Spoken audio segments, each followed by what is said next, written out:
नमस्कार, द स्वतंत्र पर आपका स्वागत है।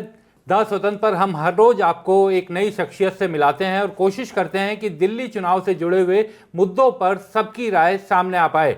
आज हमारे साथ मौजूद हैं नवीन कुमार, जो किसी परिचय के मोहताज नहीं है। आर्टिकल 19 के जरिए देश दुनिया में उन्हें लोग जानते हैं और आज स्वतंत्र पर हमारे साथ बात करने के लिए नवीन बहुत बहुत शुक्रिया। बहुत बहुत शुक्रिया सर। नवीन, सबसे पहले तो मैं जानना चाहूँगा कि दिल्ली के चुनाव को, क्योंकि आप भी बहुत सालों से दिल्ली में, किस तरह से इस बार के दिल्ली चुनाव को देख रहे हैं?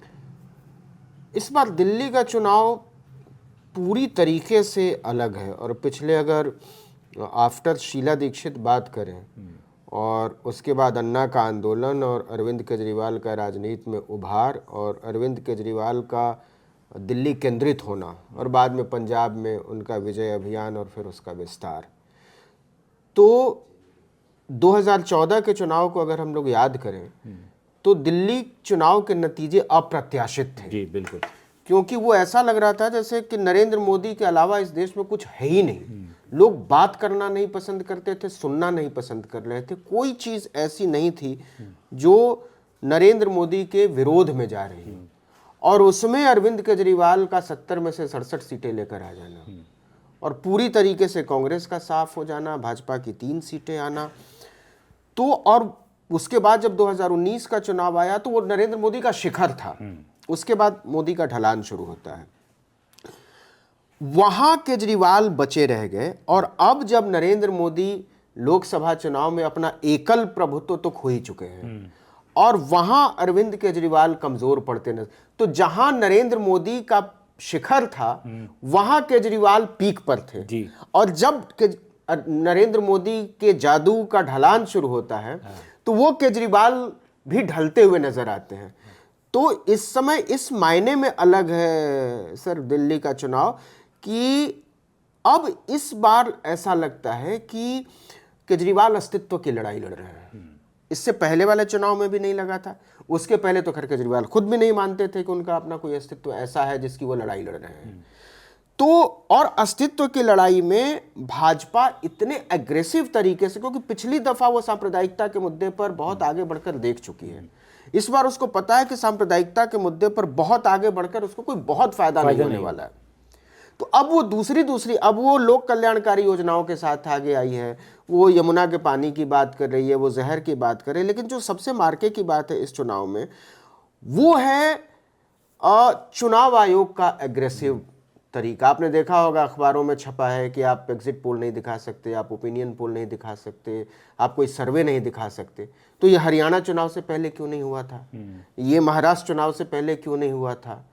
तो जो एक्स्ट्रा एग्रेसिव तौर तरीका है चुनाव आयोग का, जिस पर अरविंद केजरीवाल बार बार सवाल उठा रहे हैं और खासकर चीफ इलेक्शन कमिश्नर को लेकर, तो ये भाजपा और अरविंद केजरीवाल यानी आम आदमी पार्टी का तो इम्तिहान है। मैं जानबूझकर कांग्रेस को इससे अलग कर रहा हूं कि कांग्रेस वाकई दिल्ली में कोई फैक्टर नजर नहीं आ रही है। ये सुनने में बुरा लग सकता है लेकिन कांग्रेस उस तरीके से चुनाव लड़ भी नहीं रही है जिससे वो लड़ाई में नजर आए। उसके बड़े नेता खुद भी अगर आप ऑफ रिकॉर्ड बात करें तो वो नहीं मानते कि वो चुनाव जीतने जैसी कोई लड़ाई लड़ रहे हैं। लेकिन इसमें चुनाव आयोग एक फैक्टर है और उसकी विश्वसनीयता उससे ज्यादा बड़ा फैक्टर है। चुनाव आयोग पे मैं अभी बात करूंगा क्योंकि इस चुनाव में बहुत बड़ा फैक्टर बन के चुनाव आयोग भी, उनकी भूमिका सामने आई है। लेकिन नवीन, अगर हम चुनाव में तीनों पार्टियों की तरफ बात करें तो 2 ऐसे वर्ग थे जिन पर सबकी निगाहें लगी हुई थी, दलित और मुसलमान। कांग्रेस को ये लग रहा था कि इस चुनाव में वो अपने इस कोर वोट बैंक को अपने साथ वापस ले आएगी।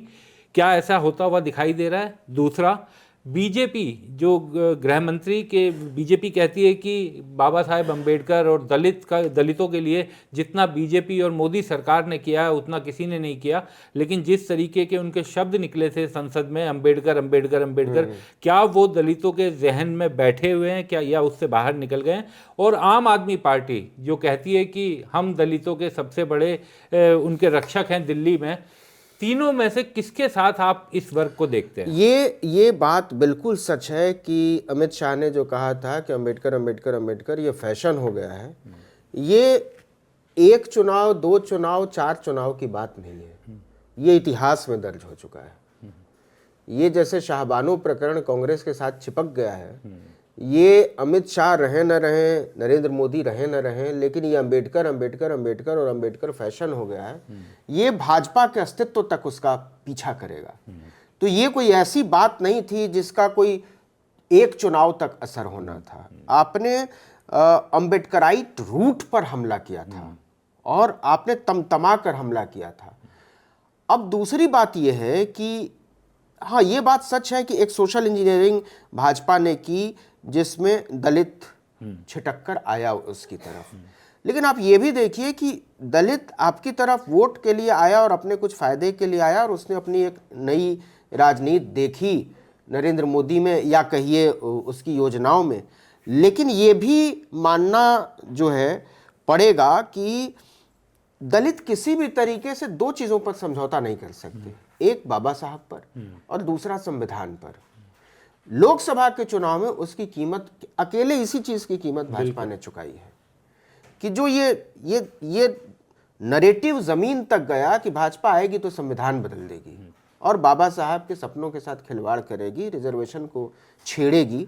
तो ये इसकी कीमत चुकाई नरेंद्र मोदी, और यही वजह है कि उसके बाद बहुत एग्रेसिव तरीके से दलितों को साथ जोड़ने को लेकर भाजपा आगे बढ़ी। लेकिन इसी बीच संसद में अमित शाह का बयान आता है। अब जो दूसरा सवाल आपका है कि क्या दलित कांग्रेस के पास जाएगा, भाजपा के पास जाएगा, आम आदमी पार्टी के पास जाएगा? आप एक चीज देखिए, आम आदमी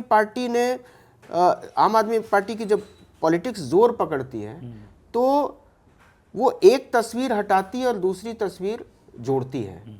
आप पहले पुराने सरकारी दफ्तरों में आप जहां भी देखेंगे तो महात्मा गांधी की तस्वीर जरूर होती थी। उस तस्वीर को हटाने की हिम्मत और हिमाकत किसी ने नहीं की, लेकिन आम आदमी पार्टी ने वो तस्वीर हटाई और वो हटाने के बाद उसने बाबा साहब की तस्वीर जोड़ी, भगत सिंह की तस्वीर जोड़ी। तो ये बात सच है कि बहुत अग्रेसिव तरीके से दलितों को, क्योंकि उसको पंजाब की राजनीति करनी थी, पंजाब की राजनीति के बाद ये तस्वीर, और पंजाब में 30-32% लगभग दलित है, तो वो एग्रेसिव तरीके से ये मैसेज देना चाहती थी कि हम बाबा साहब के लिए हम कुछ भी कर सकते हैं। लेकिन ये बात जो आगे की बात है वो ये है कि अंबेडकराइट रूट्स पर संसद में और संसद से बाहर लड़ती हुई जितनी कांग्रेस पार्टी नजर आती है, उतनी कोई भारत की दूसरी पार्टी नजर नहीं आती है। जितने संविधान सभाएं और संविधान रैलियां कांग्रेस पार्टी ने की, और कांग्रेस पार्टी में भी राहुल गांधी ने बहुत अग्रेसिव होकर किया, उसका फायदा उसको मिला है। ये अलग बात है कि ग्राउंड पर उसका संगठन नहीं, और दिल्ली में तो और भी नहीं है। आप दिल्ली में आपने अध्यक्ष ही बनाया है ऐसे लोगों को और प्रभारी बनाया है ऐसे लोगों को जिनकी खुद ही चुनावी विश्वसनीयता बहुत भारी नहीं है। तो इससे एक मैसेज ग्राउंड पे जाता है। लेकिन ये बात सच है कि जहाँ तक राहुल गांधी का सवाल है, दलित राहुल गांधी को अपना मानने लगे हैं। उनको लगता है कि उनकी बात अगर भारत में मायावती जी के अलावा कोई कर रहा है, उत्तर भारत की बात अगर कहें तो वो राहुल गांधी कर रहे हैं और उसके बाद अखिलेश यादव कर रहे हैं। और आप मायावती का डाउनफॉल देखिए और बीजेपी का उभार देखिए, दोनों एक साथ हुआ है। लेकिन अब उस पर किसका असर होगा? तो भाजपा उसको सैचुरेट कर चुकी है। अब भाजपा को उससे ज्यादा दलित वोट नहीं मिलने वाले हैं। अब उसकी पूरी कोशिश केवल यह है कि जो उसको मिला है उसको बचा कर रखे। तो मुझे नहीं लगता कि दिल्ली में भी भाजपा कोई दलित वोट इतना जोड़ पाएगी कि आम आदमी पार्टी का कोई भारी नुकसान हो जाए या कांग्रेस पार्टी को ऐसा लगने लगे कि उसका पूरा वोट जो भी उसका बचा हुआ है वो छिटक जाए। तो मुझे नहीं लगता कि कुछ भी करने से, क्योंकि अभी ताजा है अमित शाह वाला मामला, और ये मैसेज बहुत जहन में है लोगों के, और वो बहुत, मैं सच बताऊं कि वो बहुत इरिटेटिंग है। उसकी कोई जरूरत नहीं थी। वो दिखाता है कि आप बाबा साहब से कितनी नफरत करते हैं। नवीन, दलित के साथ ही अगर हम मुसलमानों की भी बात करें, क्योंकि आपने कहा कि दलित जो हैं वो कांग्रेस को पसंद करते हैं, तो उसी को ऐड करते हुए मेरा सवाल ये होगा कि वो जो पसंदगी है, क्या वो वोट का बटन भी दबाएंगे। और इसी के साथ में मुसलमान को भी जोड़ता हूं, क्योंकि हम लोग बहुत दिल्ली के मुस्लिम सीटों पर गए, लोगों से बातचीत कर रहे हैं वहाँ मुस्लिम लोगों से, उनमें से एक बड़ी संख्या, बड़ा वर्ग है जो ये कहता है कि हम कांग्रेस को पसंद करते हैं, कांग्रेस को वोट देना चाहते हैं। लेकिन उनसे जब आप ज़्यादा बात करो तो वो ये भी कहते हैं कि नहीं, कांग्रेस को वोट देने से फायदा नहीं होगा, बीजेपी जीत जाएगी, इसलिए हम झाड़ू को वोट देंगे। तो क्या दलितों में भी इस तरीके की बात है और क्या मुसलमानों में आपको भी इस तरीके की बात दिखाई? देखिए, जहां तक मुसलमानों का सवाल है खास तौर पर, तो ये बात सच है कि लोकसभा की बात दूसरी थी, लेकिन विधानसभा की बात एकदम, ये दो चीजें बिल्कुल साफ है कि मुसलमानों के मुद्दे पर, खासकर अगर उमर खालिद की बात करें या सिद्दीक कप्पन की बात करें, इस तरीके के जो भी मामले हुए हैं, या शाहीन बाग की बात करें, तो अरविंद केजरीवाल ने कोई सीधी लकीर नहीं खींची। हाँ, वो बीच की लाइन पर चलते रहे और वो कहीं ना कहीं ऐसा लगा कि वो हिंदुत्व वाली लाइन को छेड़ना नहीं चाहते हैं, उस तरीके से जैसे राहुल गांधी छेड़ते हैं, या एकदम साफ लकीर खींचते हैं कि इधर या उधर। तो अरविंद केजरीवाल ने कभी आर पार वाली लड़ाई नहीं लड़ी। वो आर पार की लड़ाई सुशासन के मुद्दे पर लड़ते हैं, और वो मानते हैं कि नली गली, पानी, बिजली, सीवर, इन सब मुद्दों पर ही वो दिल्ली की राजनीति को बहुत दूर तक ले जा सकते हैं। तो लेकिन जहां तक मुसलमानों के वोट का सवाल है कि हाँ, मुसलमान टैक्टिकल वोटिंग करते हैं और पूरे देश में ही करते हैं। मुसलमान अपना वोट उसको देते हैं जो भाजपा को हराता हुआ नजर आता है। तो ये बात बिल्कुल सच है कि कांग्रेस से सिंपैथाइज करने के बाद और बहुत हद तक आम आदमी पार्टी से नाराज रहे, जैसे ओखला की सीट है, ओखला की सीट मैं बताता हूं आम आदमी पार्टी की फंसी हुई सीट है। वहां जो है वो आरिबा खान बढ़िया चुनाव लड़ रही है, लेकिन मुझे अभी भी शक है कि क्या आम आदमी पार्टी से जो वहां के मुसलमानों की नाराजगी है वो वोटिंग के दिन तक कायम रह पाएगी क्या, या फिर वो अंत तक जाते जाते इसी पर पूरा वोट शिफ्ट होगा कि बीजेपी को हरा कौन रहा है। तीसरी बात, AIMIM एक फैक्टर है, और जब क्लोज फाइट होता है तो 500, 1000, 2000 वोट भी वो मायने रखता है, जैसे ताहिर हुसैन को बाहर लाना। हाँ, अब ताहिर हुसैन के पीछे एक भीड़ तो है, वो वोट में कन्वर्ट हो या ना हो, लेकिन यह भी सच है कि ताहिर हुसैन या AIMIM कोई भारी दखल के लिए चुनाव नहीं लड़ रही है, वो उतने के लिए चुनाव लड़ रही है जिससे भाजपा को थोड़ा फायदा हो। और अगर मान लीजिए कि जहां 2000, 4000 या 5000 वोट का फासला रहता है तो वहां हो सकता है कि AIMIM एक फैक्टर हो जाए। तो लेकिन बावजूद इसके मुझे ऐसा लगता है कि मुसलमानों का जो मोटा मोटा वोट है वो आम आदमी पार्टी को मिलेगा, लेकिन दलित वोट पूरी तरीके से आम आदमी पार्टी को मिलता हुआ नजर नहीं आ रहा है फिलहाल। वो कांग्रेस को भी मिलेगा, वो भाजपा को भी मिलेगा। ये हो सकता है कि एक बड़ा हिस्सा आम आदमी पार्टी को जाए, क्योंकि झुग्गियों में आम आदमी पार्टी का अपना काम है, लेकिन जो झुग्गियों वाला वोट है वो इस आधार पर आम आदमी पार्टी को नहीं जाता क्योंकि वो दलित वोट है। वो इसलिए जाता है कि उसको बिजली मुफ्त मिल जाती है, उसको पानी मुफ्त, वो किसी भी जाति का है। मैं इसी सवाल पे आपके पास आने वाला था। जो झुग्गी वाला जो वोट है नवीन, हम लोग जब कवर करते थे आम आदमी पार्टी के आने से पहले, तो झुग्गी के वोटर में दिल्ली में जाते थे तो वहाँ का वोटर ये कहता था कि हम इंदिरा गांधी के वोटर हैं, और इंदिरा गांधी को दिवंगत हुए बहुत साल हो चुके थे।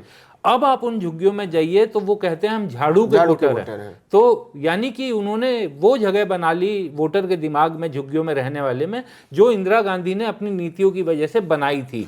तो क्या बिजली, पानी या झुग्गी वालों का एक भरोसा कि हम सुरक्षित हैं, एक उनके मन में बड़ा डर रहता है कि बीजेपी सत्ता में आ गई तो हमारी झुग्गियां तोड़कर यहाँ पर मकान बना दिए जाएंगे।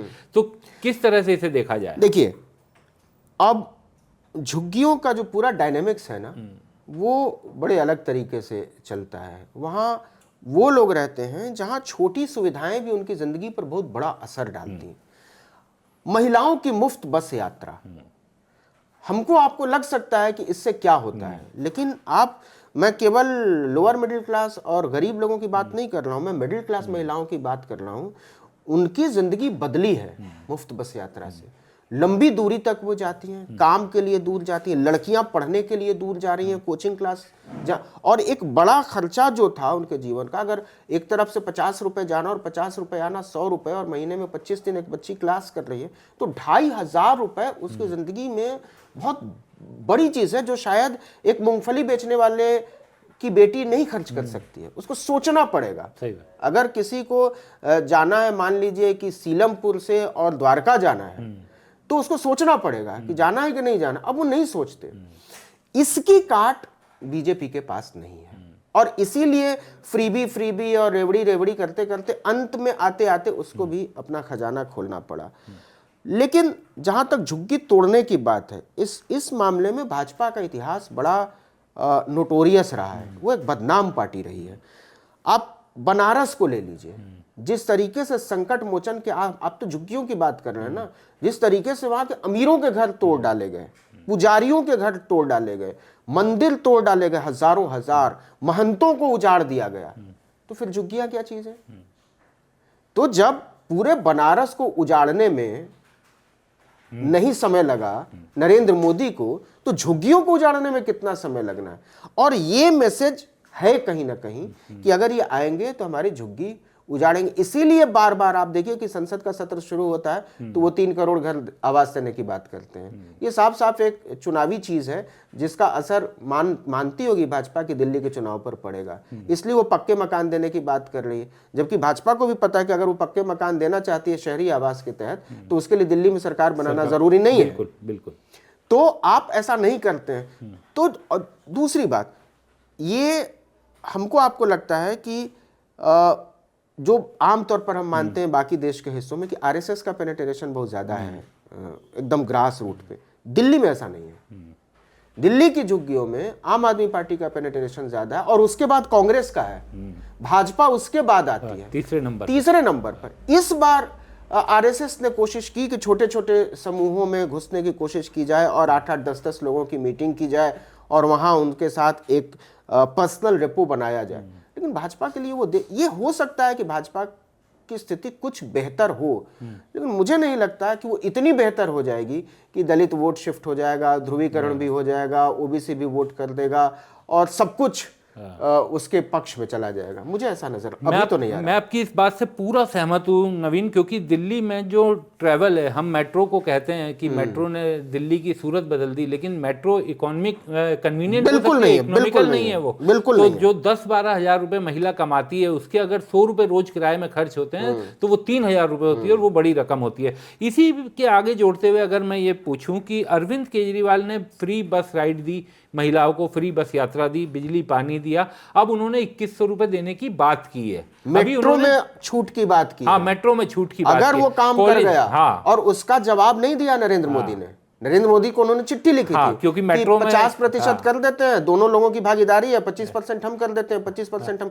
लेकिन जरा सोचिए कि चुनाव खत्म होते होते 2 दिन पहले अगर केजरीवाल ने यह कह दिया कि ठीक है नरेंद्र मोदी नहीं करते तो नहीं करते, 25% हम करेंगे, फिर क्या होगा? या वो 50 अपना हिस्से का कह सकते हैं कि अपने हिस्से का कर सकते हैं।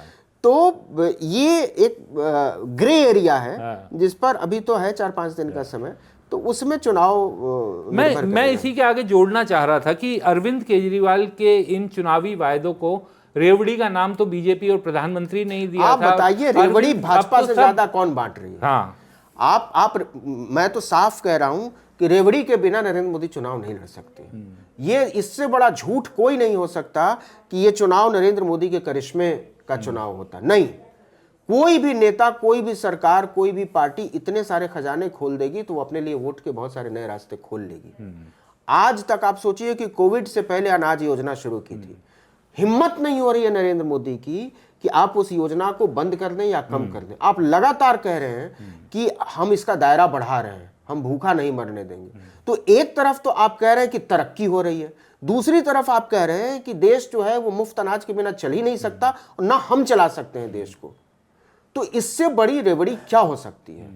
तरक्की में अगर आप रोजगार की बात करते, अगर आप किसानों, आप देख लीजिए कि किसानों की जो हालत है, डल्लेवाल साहब की जो हालत कर दी है सरकार, आपको क्या लगता है उसका असर नहीं होगा?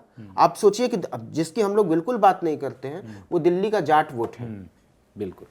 हम लोग पंजाबी और पूर्वांचलियों के अलावा बात ही नहीं करते कि कोई चीज, लेकिन जाट वोट और कुछ सीटों पर तो बहुत बड़ा फैक्टर है। जैसे मुनीर का वसंत विहार की जो सीट है, कटवरिया सराय आईआईटी की जो सीट है, उधर मालवीय नगर की जो सीट बाहरी दिल्ली की, बाहरी दिल्ली की पूरी जो सीट है, ये परवेश वर्मा को आप इसीलिए ले आए थे कि आपको लग रहा था कि वो जूनियर साहिब सिंह वर्मा है, आप नहीं कर पाए उसको, और वो वोट आपसे बिल्कुल खिसक चुका है और भाजपा उसका नाम तक नहीं, क्योंकि उसको पता है कि किसान आंदोलन का असर इस पर है। और डल्लेवाल की हालत जिस तरीके से बिगड़ती चली गई और जिस तरीके से कोई बातचीत तक नहीं करनी, उसका भी इम्पैक्ट पूरे चुनाव पर है। आप सोचिए कि पंजाब के नेताओं को लेकर, भाई वो झूठ है या सही है इसका फैसला बाद में होगा, लेकिन ये बात तो सच है कि भगवंत मान के घर पहुंची पुलिस, तो ये कोई साधारण घटना नहीं है। इतने विंडिक्टिव, जो पहला सवाल था आपका सर, कि इतने विंडिक्टिव अप्रोच के साथ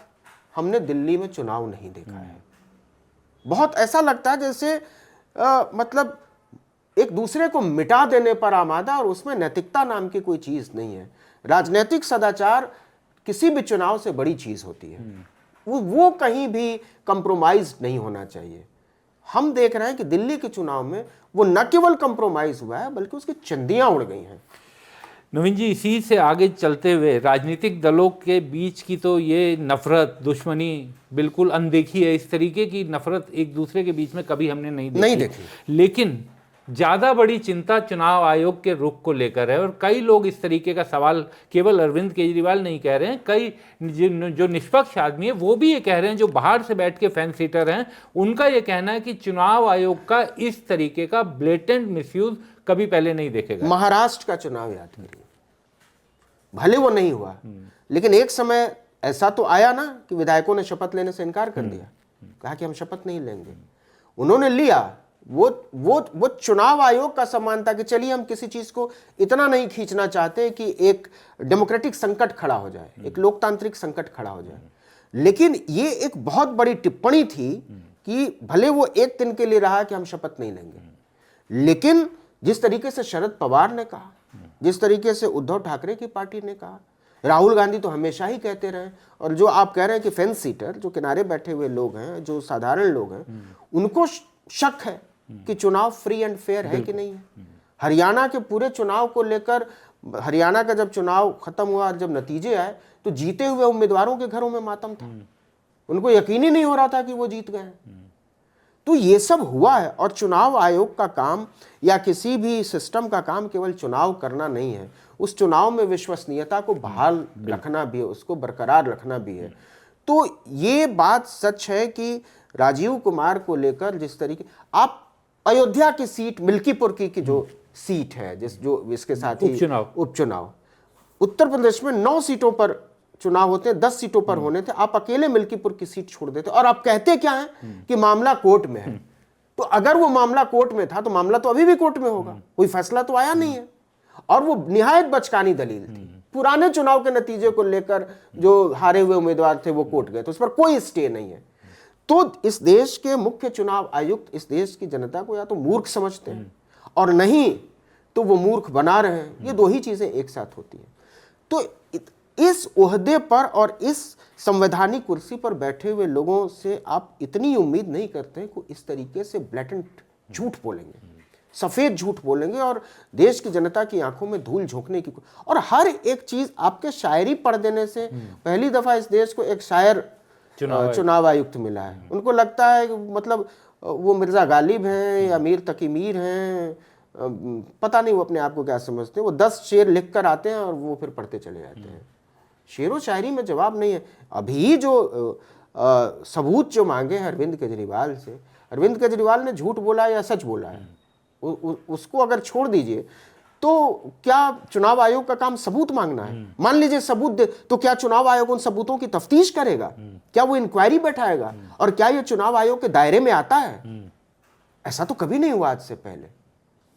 तो ये दिखाता है कि आप अपनी विश्वसनीयता को लगातार दांव पर लगा रहे हैं, और जो एक लाइन में अगर कहें तो आपने इस बात की परवाह करनी छोड़ दी है कि देश के लोग चुनावी विश्वसनीयता को लेकर कैसे सोचते हैं। आपने सोच बंद कर दिया सोचना कि लोग हमारे बारे में क्या बातें करते हैं। एक सवाल ये भी उठता है नवीन कि हमने इस चुनाव में आमतौर पर छिप कर पैसे दिए जाते थे पॉलिटिकल पार्टीज के जरिए, हमने पहली बार खुलेआम बंटते हुए पैसा देखा। कैमरा वहां पहुंच गए, उसके बावजूद पैसा बंटना जारी महाराष्ट्र रहा। में वोटिंग से पहले हाँ, जो विनोद तावड़े वाला एपिसोड हुआ, पकड़े गए और उसके बाद क्या हुआ? कुछ भी नहीं हुआ। तो उससे मैसेज ये जाता है, दरअसल भाजपा ने पूरे चुनाव आचार संहिता का माहौल बुरा दिया है और उसके लिए चुनाव आयोग, चुनाव आचार संहिता, नैतिकता, इन सब चीज़ों का आप इस चुनाव की बात छोड़ दीजिए। और जो बहुत दुखद है वो ये है कि पिछले दिल्ली चुनाव को आप याद करिए, जब नारा लगा कि देश के गद्दारों को गोली मारो और अगर भाजपा को वोट नहीं करोगे तो तुम्हारी बेटियों के साथ ऐसा होगा और वैसा होगा और शाहीन बाग वाले घर में, आप ज़्यादा बेहतर जानते हैं दिल्ली को। उस मामले में अनुराग ठाकुर और प्रवेश वर्मा के खिलाफ FIR तक नहीं हुई है। बिल्कुल। और इस देश के top lawyers, senior advocates, lower court से लेकर हाई कोर्ट से लेकर सुप्रीम कोर्ट तक एड़िया रगड़ते रह गए, एक FIR नहीं हुई है। ये सब क्या दिखाता है? ये बताता है कि आपके लिए क्या है ये चीजें। आप नियम कानून, ठीक है, जांच में आप बेदाग निकल, लेकिन FIR ना हो, ये मौकरी है पूरे इलेक्टोरल प्रोसेस का और डेमोक्रेटिक प्रोसेस का। लेकिन मेरी चिंता, या जो हम जैसे लोग हैं उनकी बड़ी चिंता इस बात की है नवीन, की ये सब जो खुलेआम पैसा बट रहा है, जूते बट रहे हैं, चादर बट रही है, और इसको अब नॉर्मलाइज करने की भी बात की जा रही है कि अब ये इसमें ऐसा कुछ ऐसा नहीं है कि अजीब लगे आपको। ये मैसेज ये है, ये वोट वसूलने से ज्यादा ये भाजपा का साफ मैसेज ये है कि इस देश में गरीब और साधारण लोग, साधारण पार्टियां वैचारिक स्तर पर चुनाव लड़ने के बारे में सोचे भी नहीं। इलेक्टोरल बॉन्ड का जो मामला था पूरी तरीके से अनकॉन्स्टिट्यूशनल तरीके से संविधान की धज्जी उड़ाकर हजार करोड़ रुपए आपने वसूले, जबकि आपको उस दिन भी पता था कि यह गैर कानूनी है। वो किस लिए वसूले? क्योंकि छोटी पार्टियां चुनाव न लड़ सके। वन नेशन वन इलेक्शन क्या है? आप छोटी पार्टियों को पूरे इलेक्टोरल प्रोसेस से बाहर कर दें। साधारण आदमी चुनाव लड़ने के बारे में सोचे भी नहीं। तो ये, अगर ये चादर तकिए का मामला नहीं है, ये सीधा मैसेज ये है कि आप चुनाव लड़ क्यों रहे हैं? हम लड़ लेंगे ना, हम ही विपक्ष खड़ा करेंगे, हम ही सत्ता खड़ी करेंगे। आप चाइना मॉडल पर इसीलिए तो ले जाना चाहते हैं कि एक व्यक्ति के लिए पूरा सिस्टम काम करेगा और उस सिस्टम के लिए जो तैयारी करनी है वो सत्ता कर रही है। एक अंतिम सवाल नवीन, कि अरविंद केजरीवाल की राजनीति से आप सहमत हो ना हो, लेकिन जल विवाद, जो यमुना जल विवाद है, उसमें उन्होंने मुख्य चुनाव आयुक्त को कल काफ़ी कुछ कहा और ऐसी बातें बोली जो शायद देश के इतिहास में पहली बार किसी नेता ने चुनाव आयुक्त को बोला होगा। और आज उन्होंने यहाँ तक कह दिया कि अगर आप इसी तरीके से काम करते रहे तो ये देश के इतिहास में चुनाव आयुक्त के इस काम को एकदम नकारात्मक शब्दों में लिखा जाएगा। तो देश की सबसे बड़ी संवैधानिक संस्था जो चुनाव करवाने, केवल करवाना उसका काम नहीं है, पूरा संचालन सब चीज उसके पास है, तो उस संस्था पर इस तरीके की बात सामने आना, कहीं ना कहीं उस संस्था पर बड़े सवाल खड़े हो जाते हैं। ये लंबा नुकसान करेगा। ये एक चुनाव की बात नहीं है, ये लॉन्ग टर्म में पूरे इलेक्टोरल ट्रस्ट को, वो वहाँ जो संकट पैदा करेगा उसकी भरपाई बड़ी मुश्किल है। और शब्द चाहे जो हो, लेकिन ये बात आप भाजपा के लोगों से भी अगर ऑफ कैमरा या ऑफ रिकॉर्ड पूछेंगे तो वो भी कहेंगे कि राजीव कुमार का जो पूरा बर्ताव है वो किसी भी तरीके से मुख्य चुनाव आयुक्त के लिहाज से नैतिक बर्ताव नहीं है। उनका झुकाव दिखता है भाजपा को लेकर, वो दबाव में नजर आते हैं और साफ पता चलता है कि आप अपने आप को भाजपा के शैडो की तरह ही देख रहे हैं। और ये जब साधारण आदमी इस तरीके की बात करने लगे, अरविंद केजरीवाल छोड़ दीजिए, राहुल गांधी छोड़ दीजिए, शरद पवार ऐसा तो नहीं हो सकता ना कि केवल भाजपा और राजीव कुमार सही है और इस देश के सारे नेता गलत हैं। ये तो नहीं हो सकता है। जनता भी गलत है, अपोजिशन पार्टीज भी गलत हैं, आपके साथ के कुछ लोग जो है वो भी गलत हैं। ये तो नहीं हो सकता ना। तो अगर ये धारणा बनी है तो मुझे लगता है कि इस धारणा को दुरुस्त करने में आने वाले और अगले जो मुख्य चुनाव आयुक्त होंगे, अब क्या पता कि वो इसको दुरुस्त करना चाहेंगे या राजीव कुमार की परंपरा को आगे ले जाना चाहेंगे। जिस तरीके से संवैधानिक कुर्सियों का और संवैधानिक संस्थानों का अवमूल्यन हुआ है, उस अवमूल्यन के दौर में एक न्यू नॉर्मल क्या होगा कोई नहीं जानता। अभी तक हम लोगों ने देखा था कि उपराज्यपाल पर इस तरह के आरोप लगते थे, अब मुख्य चुनाव आयुक्त पर इस तरह के आरोप लगने शुरू हो गए।